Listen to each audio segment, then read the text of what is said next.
안녕하세요 여러분, 멍은아입니다.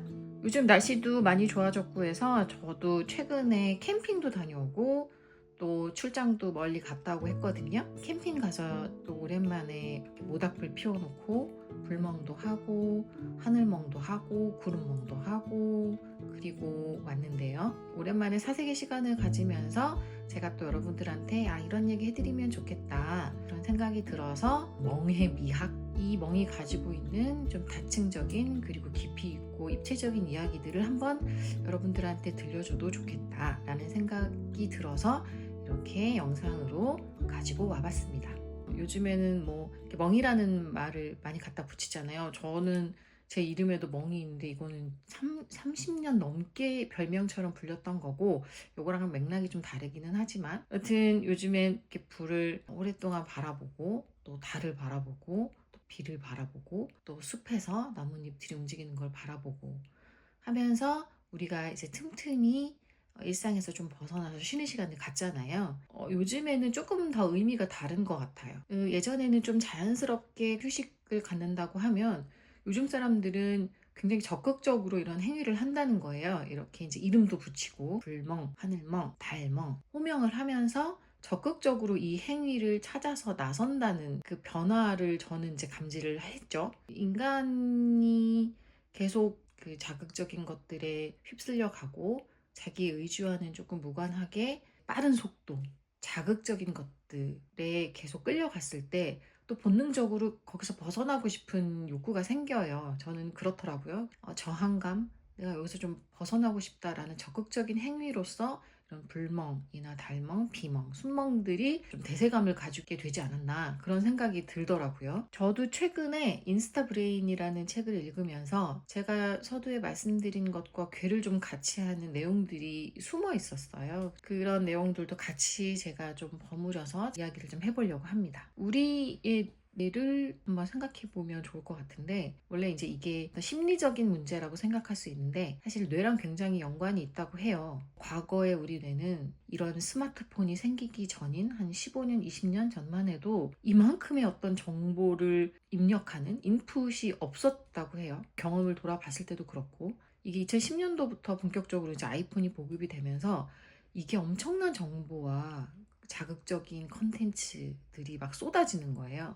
그리고 우리는 그걸 계속 막 받아들이는 욕구 때문에 중독에 가까운 일들이 벌어지고 있는 거죠. 근데 사실 우리의 뇌는 생존에 유리하게 한 700만 년 동안 아주 천천히 진화했기 때문에 이 아이폰 보급이 가져오는 혁신적인 변화, 빠른 속도의 변화 보다는 그런 원시적인 상태라고 그 책에서 말을 하고 있어요. 지금은 기하급수적으로 과다한 정보들이 막 수집이 되고 있고 그렇기 때문에 더 막 욕망이 커지고 거세지고 또 자극적이고 막 도파민이 솟는 그런 것들을 마구 만들어내는 이 핸드폰의 노예가 됐다고 사실 해석해도 무리는 아닌 것 같아요. 우리가 알람을 설정하고 타임라인, 피드에 쏟아지는 그런 여러 가지 생생한 컨텐츠들이 결국은 이게 즉각적인 보상 메커니즘을 만드는 그런 상황이 된 거죠. 우리의 의지를 가지고 선택하거나 그러할 틈이 없이 사실 굉장히 폭력적으로 그리고 일방적으로 컨텐츠가 밀고 들어오는 거예요. 우리 삶 속에.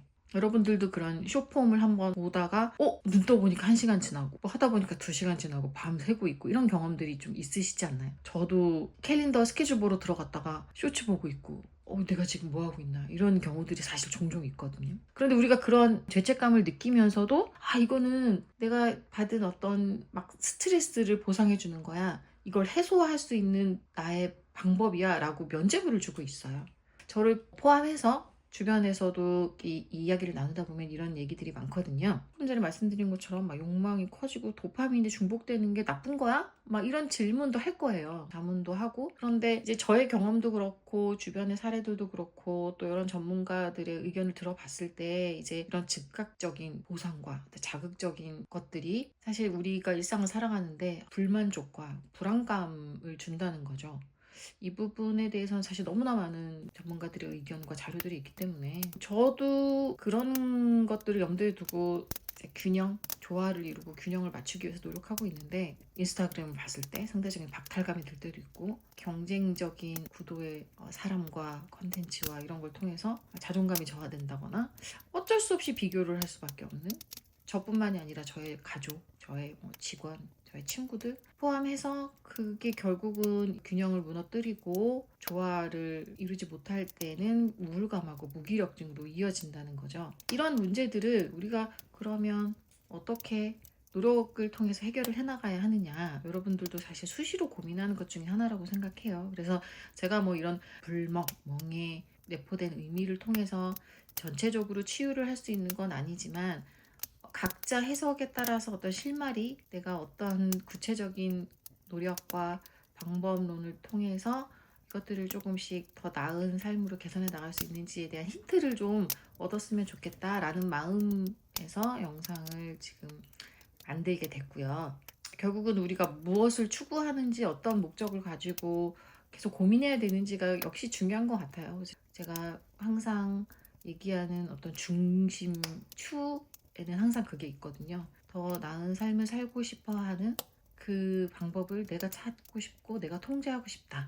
그런 관점에서도 또 이야기를 좀 들어주시면 좋을 것 같아요. 결국은 즉각적으로 우리가 반응하고 막 자극을 받고 하는 것들이 순기능보다는 역기능들이 더 많은 것 같다 라는 걸 일단 저는 전제를 하고 말씀을 드리는 거고, 그렇기 때문에 그런 본능과 탐욕적인 것들을 지연시키는 능력이 삶의 질과 행복을 위한 굉장히 중요한 키가 될 것이다 라고 저는 생각하는 거예요. 그냥 상징적인 예지만 불멍, 물멍 이런 것들이 단순히 휴식 같고 고요함을 가만히 즐기는 행위 같지만 여러분들이 내적으로 제가 말씀드리는 것들 중에 몇 가지 중요한 키워드들을 찾고 떠올리면서 즐기셔도 좋을 것 같다. 내적 편안함과는 다르게 내적으로는 도파민을 사실 좀 외면해보고 내가 적극적으로 좀 피해보고 자극을 좀 거부하는, 굉장히 적극적으로 열심히 노력해야 하는 영역에 에너지가 굉장히 많이 필요한 일을 해보자. 여러분 이미 하고 있지만 그런 의미를 새기면서 이 행위를 발전시켜 보자 라는 게 제가 이제 말씀드리고 싶은 거예요. 핸드폰이나 그런 자극적인 외부의 개입을 막아야 하는 노력이 최근에는 특히나 필요한 것 같아요. 개인의 취미 영역이었다면 사실 지금은 성장의 영역, 노력해야 될 자기 개발의 영역으로 들어온 것 같아요. 고된 일이죠. 그런데 우리가 그만큼의 즉각적인 보상에 대한 대가? 라고 또 저는 생각하기도 하고요. 노력을 이해하는 것이 우리가 디지털 디톡스라든지 그런 중독된 도파민을 대하는 태도의 결정타라는 생각을 합니다. 제가 즉각적인 보상이라는 말을 이제 앞부분에서도 여러 번 언급을 좀 했는데요.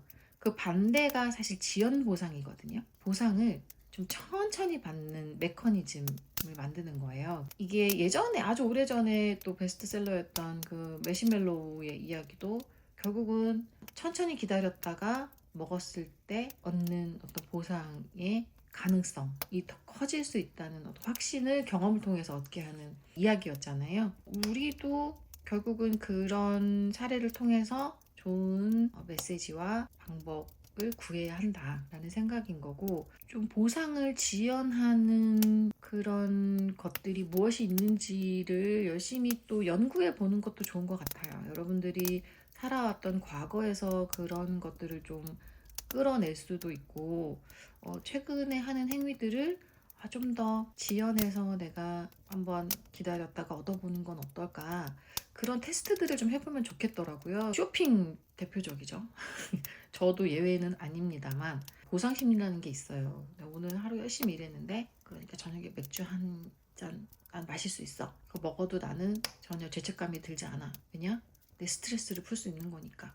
이게 일종의 이제 보상 심리인 거고, 내가 나한테 주는 상이라고 계속 최면을 거는 거죠. 물론 어느 정도는 그런 자유를 느끼는 건, 즐기는 건 좋지만 어떤 수준을 넘어서서 내가 나를 통제할 수 없는 상황에 이르면 이제 그게 결국은 우리가 끌려가는 그런 상태가 되는 거예요. 그래서 쇼핑도 말씀드렸지만 내가 이번 달은 그래도 이만큼 일했으니까 한 50만 원 정도는 실컷 한번 질러볼 거야. 그래서 잘 입고 잘 사용하고 내가 또 좋은 에너지를 받고 힘을 얻으면 되는데, 그렇게 산 옷들을 입지도 않고 택도 뜯지 않고 쌓아놓고 또 그 다음 달은 그걸 사지 않으면 내가 나한테 보상해주지 못하는 것 같아서 막 슬프고, 샀을 때 쾌감을 느끼고, 이제 이런 게 반복이 되면 그런 게 이제 결국은 우리가 이제 통제할 수 없는 그런 중독의 상황으로 갈 위험이 있다. 저도 충분히 그런 경험이 있고, 지금도 이제 저녁에 맥주 한잔 마실 때 늘 이런 고민을 해요. 내 안에 그런 막 싸움들이 있거든요. 그래서 어느 수준까지 내가 통제를 하고 어느 수준까지는 좀 어느 정도 내려놓고 즐겨야 하는지에 대해서 늘 고민을 하거든요. 근데 이제 저는 이런 고민을 하는 시간들이 되게 생산적이라고 생각해요. 전처럼 나 이런 고민조차도 하는 게 너무 스트레스야 라고 생각했다면 지금은 이제 사고가 되게 많이 전환이 돼서 그럼 너무 좋은 고민이었어. 이렇게 내 안에서 뭔가 이렇게 에너지를 써서 이런 고민을 했다는 게 나한테는 내 미래에 훨씬 더 좋은 것들을 가져다 줄 거야 라는 확신이 있어서 그런 시간들조차도 막 힘들거나 하기보다는 되게 생산적이고 굉장히 좋은 일이라고 받아들이고 있어요. 그렇게 생각하고 있고, 이런 개념을 여러분들의 과거나 현재, 미래에 좀 더 입체적으로 입혀서 여러분들도 생각을 좀 해보면 좋겠고, 그런 이제 쏟아지는 도파민에 의존했던 거를 벗어나서 그 안을 채울 수 있는 게 무엇인지 대안까지도 생각이 좀 연결이 될 거예요. 그런 대안들이 떠오르면 여러분들이 그런 것들을 쭉 펼쳐놓고 당장 실행할 수 있는 것, 그리고 조금 천천히 실행해도 되는 것,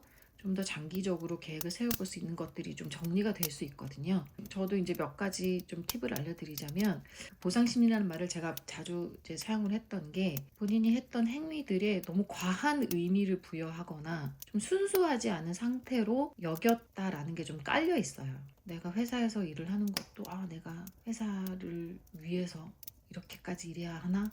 내가 월급을 벌기 위해서 이렇게 노력을 해야 하나? 친구들을 도울 때도 아니면 뭔가를 즐길 때도 우리는 거기에 좀 과한 의미를 부여하고 목표와 목적 이런 것들에 좀 가두는 경향이 있지 않나 라는 생각이 들더라고요. 내가 했던 여러 가지의 일들을 그냥 그 자체로 순수하게 보고 그거를 그냥 잘 완수하거나 지냈을 때 아주 아주 아주 감사하게 여기는 거예요. 그 자체로 뭔가를 위해서 글을 썼어요. 그러면 내가 글을 낮에 이렇게 많이 썼고 내가 나 미래를 위해서 이렇게 투자를 했으니까 이제는 내가 고생한 나를 위해서 이만큼 보상을 해줘야 돼. 이런 심리들이 조금씩 줄어드는 게 저는 또 필요하다고 생각하거든요. 정리를 하자면 그냥 내가 하는 일상 행위들에 특별한 의미를 부여하지 않고 그냥 그 자체로 감사하고, 가령 저도 아이를 키우고 회사에서 직원들하고 소통을 하고 업무를 수행을 하는데 내가 이만큼 내가 에너지를 쏟고 노력을 했으니까 보다는 그냥 됐어, 대가 없고 나는 그냥 이만큼 내가 일을 할 수 있어서 기쁘고 이만큼 내가 누군가한테 알려줄 수 있어서 기쁘고, 그 사람이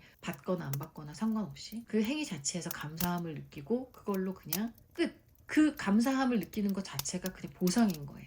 요즘 저도 굉장히 많이 노력하고 있고, 저녁에 뻔한 것 같지만 감사일기를 쓴 지가 좀 됐어요. 감사일기를 저희 아이랑 같이 양쪽에 나눠서 쓰고 있거든요. 그걸로 너무 그냥 감사한 거죠. 그러니까 마음속에 쌓여있는 어떤 보상심이라든지 내가 이걸 어떻게든 만회를 할 거야, 나한테 뭔가 상을 줘야 돼, 이런 마음들이 조금씩 줄어드는 것 같거든요. 그리고 두 번째는, 이것도 사실 되게 중요한데, 우리는 이제 사회적 동물이기 때문에 본능적으로 인정 욕구가 있어요. 근데 이제 과다한 인정 욕구와 뭐 그런 게 아니라 결국은 이제 내 옆에 같이 있는 사람이 그거를 이해해주고 격려해주는 거예요. 이게 굉장히 사소한 것 같지만 있을 때랑 없을 때랑 좀 차이가 크더라고요. 제가 이제 이것도 이제 생각나서 말씀을 드리는 건데, 이효리와 이상순의 대화 중에 좀 제가 인상 깊었던 게, 이효리님이 나는 내가 이렇게 열심히 했던 과정들을 사람이 너무 몰라주는 것 같아? 라는 의미의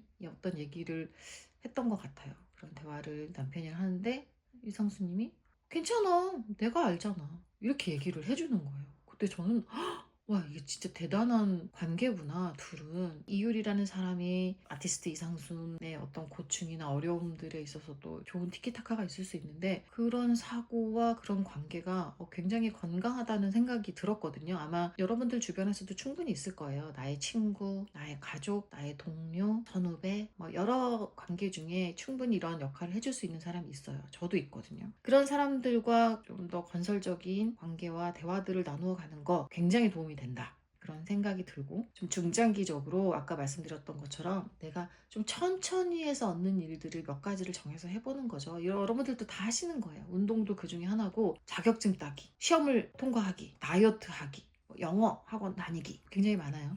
이런 것들을 좀 천천히 몸으로, 그리고 운동이라는 거는 피지컬적인 것도 있지만 생각의 운동, 사고의 운동, 심리적인 운동, 이런 것들까지 포함해서 이런 것들을 좀 장기적으로 운동할 수 있는, 그런 걸 통해서 성취와 만족감을 얻는 경험들, 굉장히 중요하다.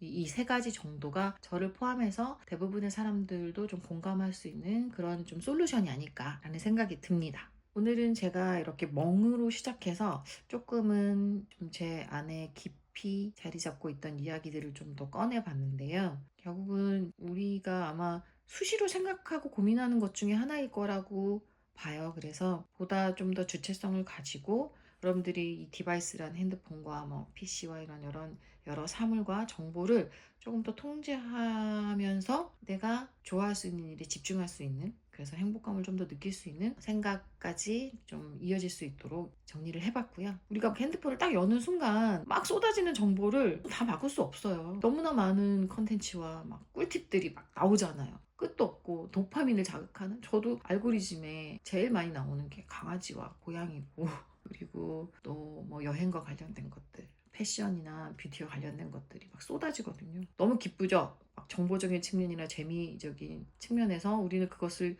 뿌리치기 굉장히 힘듭니다. 하지만 결국은 디바이스를 조금 더 멀리하고 덮어놓을 수 있는 것도 사람이 할 수 있는 일이거든요. 그래서 저도 자기 전에 핸드폰은 무조건 멀리 두고 무음으로 해놓고 새벽에 눈을 떠도 핸드폰으로 시계를 보지 않아요. 틈새를 주지 않기 위해서 노력하는 거거든요. 이런 것들은 우리가 가진 의지로 충분히 가능하다. 내 삶에서 나한테 필요한 것들을 어느 정도까지 흡수하고 어느 정도까지 버릴 수 있는지는 결국은 내가 할 수 있는 일이다. 그런 믿음을 가지고 여러분들도 또 일상 속에서 크고 작은 테스트와 고민들을 하시고 또 실천하시면서 보다 나은 결과를 얻으시길 바라는 마음입니다. 자, 그러면 여러분들도 이제 이 영상을 보고 나서 핸드폰을 잠시 덮고 여러분들이 좋아하는 것들을 떠올리면서 하늘도 보고 나뭇잎도 보고 구름도 보고 그런 멍의 시간을 충분히 가지시길 바라겠습니다. 저는 다음에 또